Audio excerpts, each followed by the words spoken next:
clicker is fine. Oh, yes. Cool. Thank you. Good morning, everyone. How you guys doing?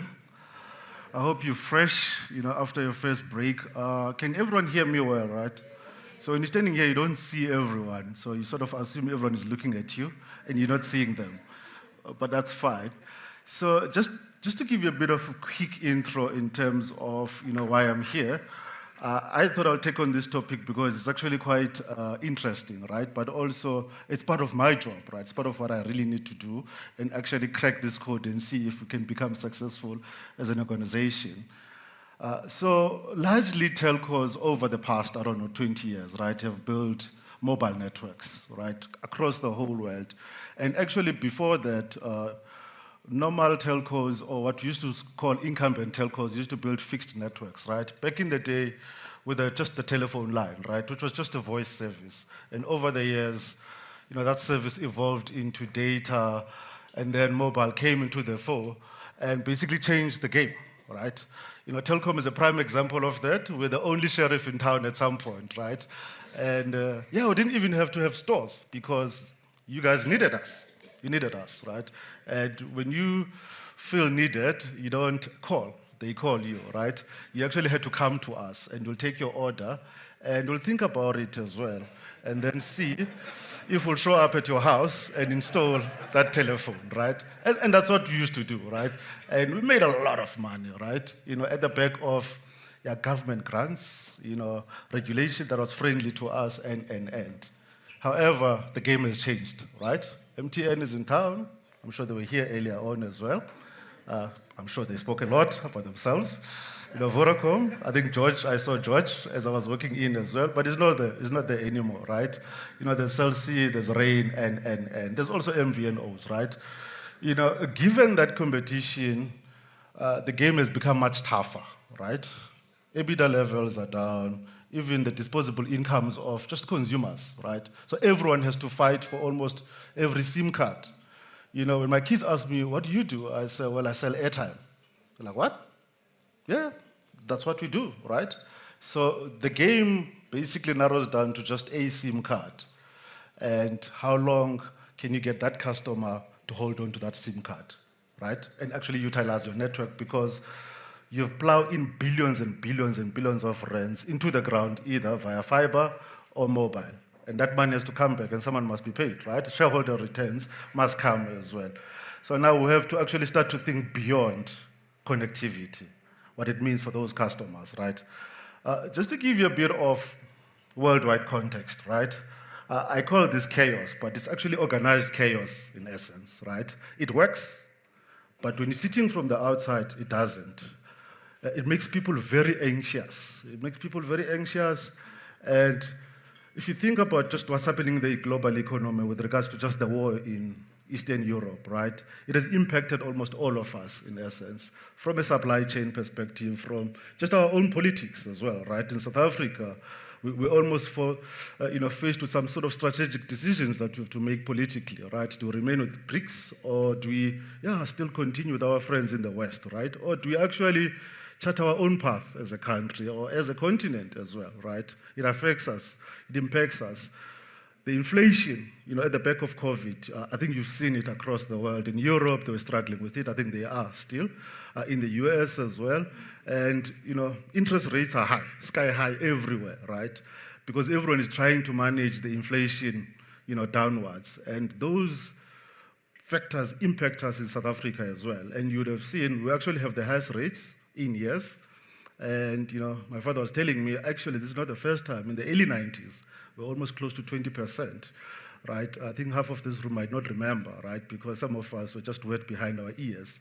So we've gone through these downturns, right, as a country, but it impacts enterprises and businesses, right? Load shedding, say no more, right? Depressed economic indicators, such as disposable incomes with consumers, right? Say no more, right? You have to deal with all of these things in context, in essence. So what it does for us as enterprises, it hits your revenue straight up, right? You have to deal with it, right? So no one cares. No one cares from a shareholder perspective. They've given you money, bought your share. You must bring the ROI, right? And create value for them. So you've got these economic headwinds, right? I think for me, the most important one is what I call disposable incomes, because that's a key indicator of how much consumers are willing to spend or are able to spend, actually not even willing. They want to, but they don't have the money. An average employee in South Africa spends close to 70% of their income on transport. So they actually have 30% for other household needs, luxury goods. And funny enough, we've become a basic need, right? Data and access to connectivity has become a basic need. So don't be surprised if people who actually have $10 will buy airtime for R5, and then the other R5 will go into slices of bread and a polony or whatever they can do, right? So they're making those key decisions. It impacts our own revenues as well. The energy crisis, high interest rates, they're there, right? However, given all of this, right, you might sit around the braai and say, you know what, everything is coming to an end. I'm a Gideon. I don't know. If you hang around with really negative people, you'll feel that kind of energy, right? And it's actually, well granted, right? They can feel that way. However, as business people and leaders, we deal in hope. We deal in hope. We actually have to create hope for our own people, right? For our own employees, for the whole ecosystem, suppliers, right, as well, so that they can believe that your business is sustainable. And I choose to deal in hope and be very optimistic because actually with great depressions, if you read history, a lot of people lost a lot of money. But I tell you, a lot of people made money. You just have to figure out how, right? It might not be easy, right? It might not be easy or simple, but you can. So you've got to start thinking about, your ecosystem as well. So I look at two different types of customers, which I look after in my own business, consumers and SMEs. Some of you guys might be my own consumers. You might hate to love me at times, but geez, I tell you, sometimes the value propositions I have, they're mouth-watering, right? So you have to start thinking about what are these guys looking for, right? Consumers on the other side are saying, you know what, help to connect me, understand who I am, recognize me, but also provide me with services beyond just your SIM card or your fiber line, right? On the other side, you've got small businesses that have been hit hard, right, by COVID. They're trying to recover from that. If you didn't know, during COVID, we lost about 40% of our small businesses. They contribute just under 20% to the GDP. In well-developed countries, SMEs contribute closer to 2/3 or 70%. So we actually have to love these guys and develop it. Large enterprises, including most of us in this room, are not net creators of employment. We're actually using tools and looking for technologies, right, to actually reduce the headcount that we have or automate. Not at the back of the fact that we want to get rid of people, but we're trying to make it better for customers, right? So the type of skills that we need would be different, but also the amounts of people that we employ will become less and less, right? And those are the things that we have to deal with. So small businesses, in essence, can fill up the vacuum, right, by creating jobs, right? Even if it's 2 or 3, if they thrive, the country thrives. Us as corporates have to figure out how to actually help these guys. So all they're asking of us is, can you help run my world better? And a whole lot of them that I talk to, they're not looking for just connectivity. They want my fiber line. They want us to enable their speed point, right? They want to have Wi-Fi in their business premises. Beyond that, though, they're actually asking for something different. Now, take a typical baker, right, or even a restaurant owner. A lot of them that I talk to, they're actually chefs, run the restaurant, but also the customer experience heads. The back office is the last thing they look at. Now, there's invoices to be paid, there's staff to be paid, there's tax, there's labor relations issues, right?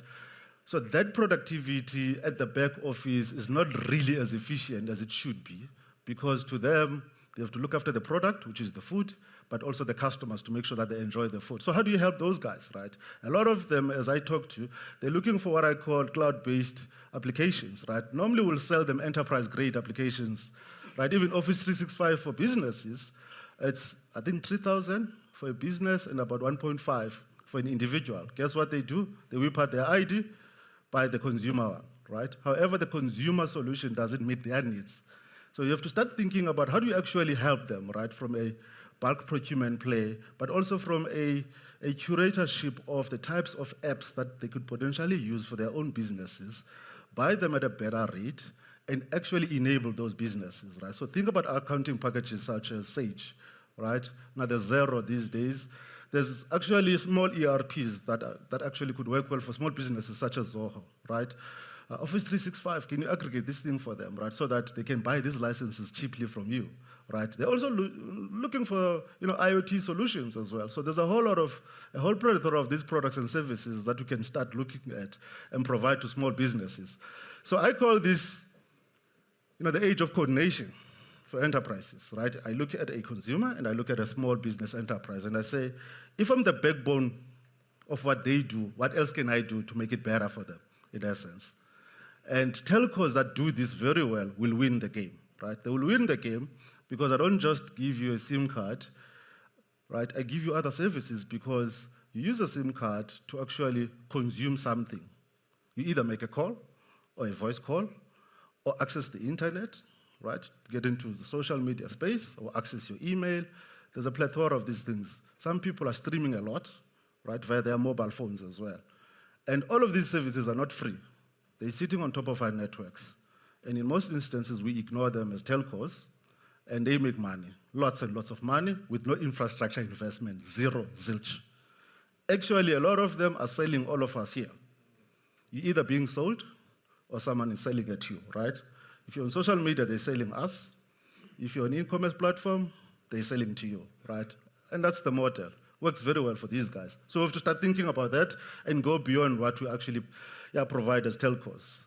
And I come to this slide where I say, and so what, right? And that's what we have to figure out, right? Basically, in my job as well, day one, they're like, okay, so how are you solving for this? We need a strategy document, not more than 4 pages, in 2 weeks. I'm like, geez, dude, I haven't even settled. I don't even know who works for me, right? So how do you actually start thinking about this, right? You have to think about these things. So there's a couple of options. I'm not going to give you guys answers. I'll give you options, right? Like any other, brilliant MBA student, they always say it depends, right? When they don't want to give you an answer, half the time they don't know, right? They can do the research, but it's easy for anyone to give you 10 reasons why it won't happen, rather than 10 reasons on how we can do it better, right? So we have these options. You've got what I call value for money, right? You've got operators that says, you know what, we'll give you more value for less. And they'll win more business by doing that. It's actually quite easy. You can drop the price, or you can hold the price and give more data. Or you can create unlimited packages for everyone, and people will love you. However, it gets to a point where, and then what? Right? You have to figure that out as well. And these guys tend to do it very well. So you'd see some operators are playing across all of these, let's call it different strategy options, in essence, in terms of what you have to do as a telco. The other one is around device strategy, all right? Where, because we know, especially in the mobile space, if you sell SIM only, stickiness is an issue. However, if you sell a device plus a SIM card and bundle those together and give customers a good price point, good value, they tend to stick with you for at least 24 months, right? Everyone loves month-on-month contracts. However, on average, a lot of you make decisions after 12 months if you want to change this handset or not. After 3 or 4 different upgrades, you start to realize it's much of a muchness. It's still the same iPhone, right? And you hold on to it much longer, maybe in 2 years, depending also on your financial needs, right? So some telcos have used the incentive of subsidizing devices to actually gain more customers. Now, the handset manufacturers love us for that because we don't even ask for a margin on top of it. It's free money for them. Buy a device from you, and I buy them in bulk, I subsidize it, and I sell connectivity to customers. And I make money via the airtime that you consume. Worked very well. However, it's starting to hit our balance sheet because you recognize the device revenue now. However, the connectivity revenue flows through over 24 months. So in essence, you're sitting with this asset that where you're not realizing value. And we're looking for ways of realizing this thing much quicker. So everyone is trying to look at these things differently, right? Do we continue to actually subsidize devices, or do we do something different, right? And then you've got what I call digital ecosystem. So some operators such as Jio in India decided, you know what, we'll build a data-led network and actually offer data for free to Ghana customers. Over and above that, they started building their own platforms so that customers can actually subscribe to content via their own platforms, in essence. It created stickiness for these guys. They went from the last operator to becoming number one. And actually, they had a long investment thesis, right? They said, we'll spend the money, billions of dollars, we'll gain customers, we'll make money in year 10. like most fintech players or tech startups, right? And I always struggle with them. When are you going to make money? Is it about capital raise, right? And pumping up your valuation. So these guys did that very well, right? On the other side, you've got what I call guys that would always brag about their network, right? We've got the best network, we've got the best network. So come and, come into our own network, right? And, customers, great, we love it. We're always connected, even in rural areas, right? I've got this network. And then what? Because we are creatures that really love things that are simple, right? Organize my life, make it simple for me, then I stick with you, right? Banks have done that very well, actually, without you even realizing that they've done that to you. They make you open a bank account. They make sure your salary goes there. They give you a credit card so that you owe them. They give you a personal loan when they need. They finance your vehicle and your home loan. And then Bank X comes and says, switch to my bank for cheaper fees. And then you realize you can switch everything but your home loan. It's going to cost you 30 grand to switch it. Or your vehicle finance account is going to restart when you switch. And then you start to backtrack. Now they've held you. They've locked you in. That's it for you. Game over. Sorry, guys. I'm not suggesting we do that, but we actually have to figure out how to actually increase our share of the wallet within customers, right, as well. So network quality alone might not be able to do that. Certain instances, you can use distribution channels and be disruptive to everyone. So if you're in the mobile network space, right, especially mobile, everyone knows there's these creatures called dealers. I love them to bits, right? They are an extension of our distribution channels. They distribute on our behalf. However, they make a lot of money out of us. And they control what we do. Because if they're sitting with 16,000 agents across the country, they can sell your SIM card at any given time. You've got to make sure that you keep them happy, right? You can disrupt that model, right, and gain a lot more customers. Some operators have done that elsewhere in the world. I don't have enough time to share some of those stories, but some people do that. And then I think customer experience, which is very important, right? If you can define yourself via great customer experience, you might just win some of the customers. Now, here's a kicker. If you've got 20 million customers, and let's say 90% of those are always active in your network almost every week, right? And all of them, you've got a plethora of these segments, from a prepaid guy that buys airtime for 5 rand to a VIP customer that pays you about 2 grand, right? And the VIP guy wants his own VIP line to be serviced. And these other guys are interacting with you. You're receiving an average of 200,000 calls a day, sorting out their issues. Doesn't become easier when you have that scale, in essence. But some guys have done this very well, and you can use digital channels to do these things. So colleagues, in essence, all of us have to choose which ones of these. It's a plethora of options. What I do love about, I'll break it a little bit, about where we are as Telkom, we allow others to go first and make mistakes, and then learn from them, and then launch the service, right? So we also somewhere in between, right? Becoming a value for money, but what we do have that most people don't have is what I call a proper fixed play. So we've got about 300,000 worth of fiber on the ground across the country. We just have to figure out, how many of those can be connected into your homes. Oh, by the way, we've connected about 500,000 of those homes already. I think we can do the others if we wanted to. Now that, plus mobile, plus a bit of what I call aggregation for consumers, where I give you a digital mall, right? And the digital mall, you'll experience this via my mobile app, where you can actually apply for a service via my app and stream that service for almost next to nothing. I can't share the details, it's in play. We do the same thing for small businesses, where we aggregate all of these other value propositions, right?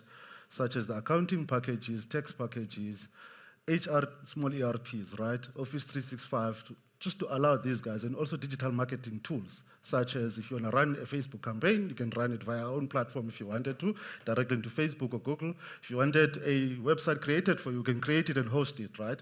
And actually help you to direct traffic.